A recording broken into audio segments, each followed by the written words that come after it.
Hello বন্ধুরা, প্রথমেই তোমাদের সবাইকে জানাই শুভ বিজয়া দশমীর অনেক অনেক শুভেচ্ছা এবং ভালোবাসা। আশা করি সবার পুজো দুর্দান্ত কেটেছে।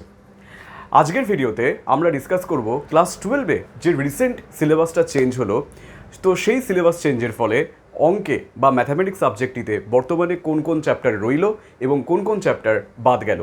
আমি কিন্তু অলরেডি ক্লাস 11-এর ফিজিক্সে কোন কোন চ্যাপ্টার চেঞ্জ হয়েছে তার উপরে ডেডিকেটেড ভিডিও বানিয়ে দিয়েছি, যেটা তোমরা আই লিঙ্কে পেয়ে যাবে। একই সঙ্গে আমি কিন্তু dedicated video for class 12 physics এটাও কিন্তু বানিয়ে দিয়েছি, যেটা তোমরা এখানে পেয়ে যাবে। তো দুটো ভিডিওই যারা তোমরা ফিজিক্সের জন্য দরকার তারা কিন্তু পেয়ে যাবে। আমি পরবর্তীকালে যদিও ফিজিক্সের জন্য আরেকটা ভিডিও আনার প্ল্যান রয়েছে আমার, তো আমি পরবর্তীকালে একটা ভিডিও আনতে পারি যেখানে আমি ডিটেলসে ডিসকাস করব যে তোমাদের বর্তমান সিলেবাস চেঞ্জের ফলে কোন কোন চ্যাপ্টারগুলো ইম্পর্টেন্ট হয়ে গেল, কোন কোন চ্যাপ্টারগুলো থেকে প্রশ্ন আসার সম্ভাবনা বেশি হয়ে গেল। তো তাই চ্যানেলটার উপর নজরে রেখো, এখানে কিন্তু এরকম আরও ভিডিও আসছে এবং পরবর্তীকালে কিন্তু ক্লাস 12 এবং ক্লাস 11-এর বিজ্ঞানের প্রত্যেকটা সাবজেক্টের জন্য ফিজিক্স তো আমি অলরেডি কভার করে দিয়েছি, কেমিস্ট্রি, ম্যাথামেটিক্স, বায়োলজি এই তিনটে সাবজেক্টের জন্যই কিন্তু আমি ডেডিকেটেড ভিডিও আনবো। তো চলো আজকের শুরু করা যাক ডিসকাশনটা। তো অলরেডি আমার এখানে নোটবুকে আমি একদম পুরো লিখে ফেলেছি। তো দেখো, প্রথমে যেটা বলবো সেটা হচ্ছে অঙ্কের সিলেবাসটাতে, ক্লাস 12-এর অঙ্কের সিলেবাসে কিন্তু তোমাদের টোটাল, যদি ধরো কোভিড না আসতো তাহলে কিন্তু তোমাদের টোটাল 33খানা চ্যাপ্টারকেই স্টাডি করতে হতো। অর্থাৎ তোমাদের সিলেবাসে, আগের সিলেবাস অনুযায়ী কিন্তু 33খানা চ্যাপ্টার ছিল। তবে যেটা অগাস্ট মাসে সিলেবাস পাবলিশ হয়েছিল সেইটাতে কিন্তু তোমাদের মাত্র 24খানা চ্যাপ্টার পড়তে হতো। অর্থাৎ সেখানে কিন্তু 9খানা চ্যাপ্টার বাদ ছিল, যেটা অগাস্ট মাসে সিলেবাস অনুযায়ী। কিন্তু বর্তমানে কী করা হয়েছে, সিলেবাসটা কিন্তু যথেষ্ট পরিমাণ বাড়িয়ে দেওয়া হয়েছে। এটা কিন্তু বেড়ে গিয়ে এখন তোমাদের বর্তমানে 29টা চ্যাপ্টার পড়তে হবে। অর্থাৎ 4টে চ্যাপ্টার কিন্তু এখানে বাদ রয়েছে, ঠিক আছে? তো 4টে চ্যাপ্টার বাদ, আর তোমাদের কিন্তু এখানে 29খানা চ্যাপ্টার আউট অফ 33 চ্যাপ্টার্স পড়তেই হচ্ছে। তো এখানেই প্রথমে বোঝাই যাচ্ছে যে সিলেবাসটা কিন্তু অনেকটাই বেড়ে গেছে। মানে যদি এই সিলেবাস চেঞ্জের ফলে কোনো একটা সাবজেক্টে সবথেকে বেশি সিলেবাসের পরিবর্তন হয়, তো প্রথমেই আসবে ফিজিক্স, ক্লাস 12-এর ফিজিক্স আর কি। কারণ মানে ক্লাস 12 ফিজিক্স থেকে হিউজ চেঞ্জ হয়ে গেছে, নো ডাউটলি, আমি যেটা ডিসকাস করেছিও। তারপরে যদি কোথাও চেঞ্জেস হয় তাহলে সেটা হচ্ছে ম্যাথামেটিক্স। কারণ ম্যাথামেটিক্সে তোমাদের কিন্তু 5খানা চ্যাপ্টার বেড়ে গেছে আগের সিলেবাসের থেকে। আচ্ছা, তো প্রথমে আমরা যেটা ইউনিট 1 তোমাদের রিলেশন অ্যান্ড ফাংশন, তো এটা আমরা দেখব। দেখো, রিলেশন অ্যান্ড ফাংশনে এখানে তোমাদের 4খানা চ্যাপ্টার রয়েছে আর কি, মানে এই ইউনিটটাতে। তো তার মধ্যে প্রথম যে চ্যাপ্টারটা রিলেশনস বা সম্বন্ধ, এটা কিন্তু সিলেবাসে রয়েছে। ম্যাপিং অর ফাংশন মানে অপেক্ষক বা চিত্রণ, এটা কিন্তু সিলেবাসে রয়েছে। আচ্ছা, বাইনারি অপারেশন বা দ্বিপদ প্রক্রিয়া, এইটা কিন্তু সিলেবাসে নেই। ইনভার্স ট্রিগনোমেট্রিক ফাংশন, বিপরীত বৃত্তীয় অপেক্ষক, এটা কিন্তু আগে সিলেবাসে ছিল না, কিন্তু বর্তমানে এটাকে ইনক্লুড করা হয়েছে। তো তোমাদের প্রথম ইউনিট থেকে বাইনারি অপারেশন এটা কিন্তু সিলেবাসে নেই, এখান থেকে কিন্তু কোনো প্রশ্ন পরীক্ষায় আসছে না। কিন্তু ইনভার্স ট্রিগনোমেট্রিক ফাংশন বা বিপরীত বৃত্তীয় অপেক্ষক এইটা কিন্তু আগে সিলেবাসে ছিল না, কিন্তু তোমাদের পরীক্ষাতে এখান থেকে প্রশ্ন এবার আসবে, ঠিক আছে? তো তোমরা পারলে বইটা খুলে বসে পারো, তাহলে কিন্তু পুরো ডিটেলস একদম ক্লিয়ার হয়ে যাবে যে বর্তমানে কোন কোন চ্যাপ্টারগুলো রয়েছে এবং কোন কোনগুলো বাদ গেল। আচ্ছা, এরপর আমরা যাব হচ্ছে ইউনিট 2 অ্যালজেব্রা। তো ইউনিট 2-তে তোমাদের 3খানা চ্যাপ্টার আছে। একটা হচ্ছে ম্যাট্রিক্স 1, ম্যাট্রিক্স 2 এবং ডিটারমিনেন্টস বা নির্ণয়, যাকে আমরা চিনি। তো এর মধ্যে ম্যাট্রিক্স 1 এবং ম্যাট্রিক্স 2 কিন্তু আগের সিলেবাসেও ছিল। বর্তমান সিলেবাসে মানে আগের সিলেবাসে কিন্তু ডিটারমিনেন্টস বা নির্ণয় চ্যাপ্টারটা ছিল না, কিন্তু বর্তমান সিলেবাসে কিন্তু ডিটারমিনেন্টস চ্যাপ্টারটাকে এখানে ইনক্লুড করা হয়েছে। এরপর চলো যাওয়া যাক ইউনিট 3-তে। তো ইউনিট 3-তে দেখো বলছে প্রথম যেটা চ্যাপ্টার লিমিট বা সীমা, তো এই চ্যাপ্টারটা কিন্তু তোমাদের আগের সিলেবাসে ছিল, কিন্তু বর্তমান সিলেবাসে এইটা কিন্তু বাতিল করা হয়েছে, এটা কিন্তু সিলেবাসে নেই। তাই লিমিট বা সীমা কিন্তু তোমাদের পড়তে দরকার নেই। তবে আমার একটুখানি অদ্ভুত লেগেছে, তার কারণ লিমিট বাদ দিয়ে কেউ পরের চ্যাপ্টারগুলো, যেমন ধরো কন্টিনিউটি অ্যান্ড ডিফারেন্সিয়াবিলিটি, ডিফারেন্সিয়েশন, তো এইগুলো কিন্তু কেউ স্টাডি করতে পারবে না। তো আমি জানি না যে লিমিট বাদ দিয়ে লাভটা কী হলো, কারণ তোমাকে পরের চ্যাপ্টারগুলো বোঝার জন্য কিন্তু লিমিটটা স্টাডি করতেই হবে। হ্যাঁ, হয়তো প্রশ্ন আসতে পারে না, কিন্তু তোমাকে স্টাডি করতেই হবে এটা স্টিল। যাই হোক, তো সেকেন্ড চ্যাপ্টারটা কিন্তু অর্থাৎ কন্টিনিউটি অ্যান্ড ডিফারেন্সিয়াবিলিটি অর্থাৎ সন্ততা এবং অন্তর্কলন যোগ্যতা, এটা কিন্তু সিলেবাসের রয়েছে। ডিফারেন্সিয়েশন, অবকলন বা অন্তর্কলন, এটা কিন্তু সিলেবাসে রয়েছে। আচ্ছা, এখান থেকে কিন্তু একটু চেঞ্জ করা হয়েছে। কি চেঞ্জ করা হয়েছে? এখানে আগে Rolle's theorem and Lagrange mean value theorem, Rolle's উপপাদ্য এবং ল্যাগ্রাঞ্জের মধ্যম মানের সূত্র, এটা কিন্তু আগে সিলেবাসে ছিল না, মানে সরি, এটা আগে সিলেবাসে ছিল ইনক্লুডেড, কিন্তু বর্তমান সিলেবাসে কিন্তু এটাকে বাতিল করা হয়েছে, বর্তমান সিলেবাসে কিন্তু এইটা নেই।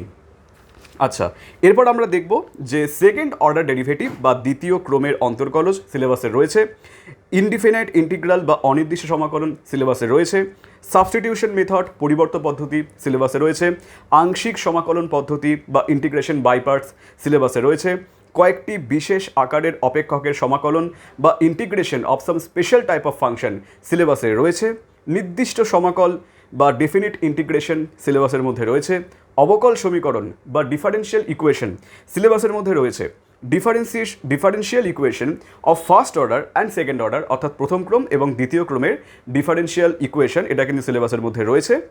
যেটা নেই সেটা হচ্ছে এর পরের চ্যাপ্টারটা, অর্থাৎ 12 নম্বর চ্যাপ্টার, লিনিয়ার ডিফারেন্সিয়াল ইকুয়েশন, এটা কিন্তু আগে সিলেবাসে ছিল, কিন্তু বর্তমানে কিন্তু এটাকে সম্পূর্ণরূপে বাতিল করে দেওয়া হয়েছে, তাই তোমরা বলতে পারো যে এখান থেকে কিন্তু কোনো প্রশ্ন আসবে না। এরপর 13 নম্বর চ্যাপ্টার, অর্থাৎ সিগনিফিকেন্স অফ ডেরিভেটিভ, এটা কিন্তু আগে সিলেবাসে ছিল না, কিন্তু বর্তমানে এটাকে সিলেবাসে ইনক্লুড করা হয়েছে। ট্যানজেন্ট অ্যান্ড নর্মাল, স্পর্শক এবং অবিলম্ব, এটা আগেও সিলেবাসে ছিল, বর্তমানে সিলেবাসে রয়েছে। 15 নম্বর chapter, increasing and decreasing function, বর্ধিষ্ণু এবং ক্ষয়িষ্ণু অপেক্ষক, এটা আগে সিলেবাসে ছিল না, কিন্তু বর্তমানে এটাকে সিলেবাসে ইনক্লুড করা হয়েছে। 16 নম্বর চ্যাপ্টার, ম্যাক্সিমা অ্যান্ড মিনিমা, এটাও কিন্তু বর্তমানে সিলেবাসে রয়েছে। ডেফিনিট ইন্টিগ্রাল অ্যাজ এরিয়া, এটা সিলেবাসে রয়েছে। তো এখানে মোট 17খানা চ্যাপ্টারের মধ্যে কিন্তু 16খানা চ্যাপ্টার রয়েছে। ইউনিট 3 থেকে, অর্থাৎ ক্যালকুলাস থেকে কিন্তু একটা মাত্র চ্যাপ্টারই তোমাদের পরীক্ষায় নেই, সেটা হচ্ছে সীমা বা লিমিট, এটা কিন্তু পরীক্ষায় নেই, বাদ বাকি প্রত্যেকটা চ্যাপ্টারই কিন্তু রয়েছে। হ্যাঁ, এটাও দেখে রাখার বিষয় যে ডিফারেন্সিয়েশন, থার্ড যে চ্যাপ্টারটা রয়েছে ডিফারেন্সিয়েশন বা অন্তর্কলজ, সেখান থেকে কিন্তু রোলস থিওরেম আর ল্যাগ্রাঞ্জ মিন ভ্যালু থিওরেম, এই দুটো কিন্তু বাদ বাকি কিন্তু পুরো সিলেবাসটাই এখানে রয়েছে। হ্যাঁ, আরেকটাও বাদ রয়েছে, সেটা হচ্ছে 12 নম্বর চ্যাপ্টারটা, যেটা হচ্ছে লিনিয়ার ডিফারেন্সিয়াল ইকুয়েশন। তো এখান থেকে বলতে পারো যে দুখানা চ্যাপ্টার বাদ দেওয়া হয়েছে আর একটা ছোট্ট টপিক বাদ দেওয়া হয়েছে। তো এই দুখানা চ্যাপ্টার আর একটা ছোট টপিক বাদ দিলে কিন্তু এই ইউনিটটা পুরোটাই সিলেবাসের মধ্যে রয়েছে।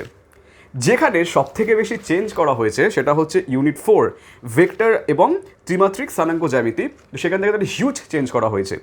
সেখানে কিন্তু আগে 5খানা যে চ্যাপ্টার আছে ভেক্টরের মধ্যে, তার মধ্যে প্রথম দুখানা চ্যাপ্টার কিন্তু সিলেবাসের মধ্যে ছিল না। সেই দুখানা চ্যাপ্টার হচ্ছে ভেক্টর অ্যালজেব্রা এবং প্রোডাক্ট অফ টু ভেক্টর, ঠিক আছে, দুটো ভেক্টরের গুণফল এবং ভেক্টর অ্যালজেব্রা, এই দুটো কিন্তু আগে সিলেবাসে ছিল না, কিন্তু বর্তমানে এটাকে ইনক্লুড করা হয়েছে, এখান থেকে প্রশ্ন আসবে। এরপর আর এর সঙ্গে যেগুলো আগে ছিল, অর্থাৎ ডাইরেকশন কোসাইন্স, তারপর হচ্ছে দিক অনুপাত, দিক cosine, straight line in 3D, ত্রিমাত্রিক দেশে সরলরেখা এবং সমতল বা প্লেন, এইগুলো কিন্তু আগের সিলেবাসেও ছিল, বর্তমান সিলেবাসেও এইগুলো রয়েছে। তো তোমরা বলতে পারো যে ইউনিট 4 অর্থাৎ ভেক্টর থেকে কিন্তু সবকটা চ্যাপ্টারই তোমাদের সিলেবাসের মধ্যে এখন ইনক্লুডেড করা হয়েছে, এখান থেকে কোনো বাদ দেওয়া নেই। ইউনিট 4 অর্থাৎ লিনিয়ার প্রোগ্রামিং থেকে কিন্তু এটা একটাই চ্যাপ্টার ছিল, আগের সিলেবাস অনুযায়ী ওইখানে এইটা ইনক্লুডেড ছিল সিলেবাসে, এবং বর্তমান সিলেবাসেও কিন্তু এটাকে রাখা হয়েছে, অর্থাৎ এখান থেকে কিন্তু কিছু চেঞ্জেস করা হয়নি। আর ইউনিট 6 প্রবাবিলিটি, এখান থেকে যেটা সেকেন্ড চ্যাপ্টার অর্থাৎ random variable and it's distribution, এটা কিন্তু ইনক্লুড করা হয়েছে, এটা কিন্তু আগে ছিল না, কিন্তু এটাকে এখন ইনক্লুড করা হয়েছে। আর যেটা লাস্ট চ্যাপ্টার অর্থাৎ বাইনোমিয়াল ডিস্ট্রিবিউশন বা দ্বিপদ বিভাজন, এইটা কিন্তু আগে সিলেবাসে ছিল, কিন্তু বর্তমানে এটাকে ক্যান্সেল করা হয়েছে বা বর্তমানে এটাকে বলতে পারো যে বাদ দিয়ে দেওয়া হয়েছে। আর যেটা প্রথম চ্যাপ্টার প্রবাবিলিটি বা সম্ভাবনা, এইটা আগেও পরীক্ষায় ছিল, আগেও সিলেবাসের মধ্যে ছিল, এখনও সিলেবাসের মধ্যে রয়েছে। তো প্রবাবিলিটি চ্যাপ্টার থেকে কিন্তু আগে দুখানা চ্যাপ্টার ছিল, সেই দুখানা চ্যাপ্টার হচ্ছে প্রবাবিলিটি আর বাইনোমিয়াল ডিস্ট্রিবিউশন, কিন্তু এখন সিলেবাস চেঞ্জ হওয়ার পরে দুখানা চ্যাপ্টার রয়েছে, বাট সেই দুখানা চ্যাপ্টার হচ্ছে probability and random variable and it's distribution, ঠিক আছে। তো আশা করছি যে এই ডিসকাশন থেকে তোমরা কিন্তু ক্লিয়ারলি বুঝতে পারলে যে কোন কোন চ্যাপ্টারগুলো এক্স্যাক্টলি রয়েছে আর কোন কোন চ্যাপ্টারগুলো বাদ গেল। আমি একটুখানি শর্টে খুব একবার সাম আপ করে নিচ্ছি যে কোন কোনগুলো অ্যাড করা হলো, ঠিক আছে, কোন কোনগুলোকে আমরা এখানে অ্যাড করা হয়েছে। দেখো, অ্যাড করা হয়েছে যেগুলো আগে সিলেবাসে ছিল না, কিন্তু বর্তমান সিলেবাসে যেগুলো অ্যাড করা হয়েছে বা যুক্ত করা, সেগুলো হচ্ছে প্রথম ইউনিট 1 থেকে ইনভার্স ট্রিগনোমেট্রিক ফাংশন, বা বিপরীত বৃত্তি অপেক্ষক ইউনিট 2 থেকে অর্থাৎ অ্যালজেব্রা থেকে কিন্তু ডিটারমিনেন্টস বা নির্ণায়ককেও বর্তমানে অ্যাড করা হয়েছে। ইউনিট 3 বা ক্যালকুলাস থেকে সিগনিফিক্যান্ট অফ ডেরিভেটিভ বা অন্তর্কলজের তাৎপর্য এটাকে ইনক্লুড করা হয়েছে। একই সঙ্গে ইনক্রিজিং অ্যান্ড ডিক্রিজিং ফাংশন অর্থাৎ বর্ধিষ্ণু এবং ক্ষয়িষ্ণু অপেক্ষক এটাকেও ইনক্লুড করা হয়েছে। ইউনিট 4 থেকে অর্থাৎ ভেক্টর এবং ত্রিমাত্রিক স্থানাঙ্ক জ্যামিতি থেকে কিন্তু ভেক্টর অ্যালজেব্রা এবং প্রোডাক্ট অফ টু ভেক্টর এই দুটো চ্যাপ্টারকে ইনক্লুড করা হয়েছে। আর ইউনিট 6 থেকে বা প্রবাবিলিটি থেকে কিন্তু random variable and it's distribution এটাও আগে সিলেবাসে ছিল না, কিন্তু বর্তমানে এটাকে ইনক্লুড করা হয়েছে। সো আই হোপ দ্যাট তোমরা আজকের ভিডিও থেকে কিন্তু সম্পূর্ণরূপে জানতে পারলে। আরেকটা কথা বলে রাখি, সেটা হচ্ছে যে তোমাদের আগে ঠিক যেমন মার্কস ডিস্ট্রিবিউশন ছিল, বর্তমানেও কিন্তু মার্কস ডিস্ট্রিবিউশন একই রয়েছে। অর্থাৎ যে চ্যাপ্টার থেকে আগে যত নম্বরের প্রশ্ন আসতো, ঠিক যেমন ধরনের প্রশ্ন জিজ্ঞেস করা হতো তেমনই কিন্তু প্রশ্ন আসবে। তাই সেটা অলরেডি আছে বলে আমি এখানে আর ডিসকাশন করছি না, ভিডিওটা অনেক লম্বা হয়ে যাবে। আর যদি তোমরা কেউ আগ্রহী হও সেটা দেখা যাবে, তাহলে কিন্তু আমি ডিসক্রিপশন বক্সে পিডিএফটা লিঙ্ক দিয়ে দেবো, তো তোমরা সেখান থেকে দেখে নিতে পারো যে কোন চ্যাপ্টারে কত নম্বর মার্কস ডিস্ট্রিবিউশন রয়েছে। তো আই হোপ কি আজকের ভিডিও থেকে তোমরা কিন্তু প্রপারলি জানতে পারলে যে কোন কোন জিনিসগুলো বাদ গেল, এক্স্যাক্টলি কোনগুলো থেকে প্রশ্ন আসতে চলেছে। আর যদি ভিডিওটা পছন্দ হয় তাহলে অবশ্যই লাইক করে দিও। আর এরকমই ইনফরমেটিভ ভিডিও পেতে চ্যানেলটিকে সাবস্ক্রাইব করে দাও। So good bye.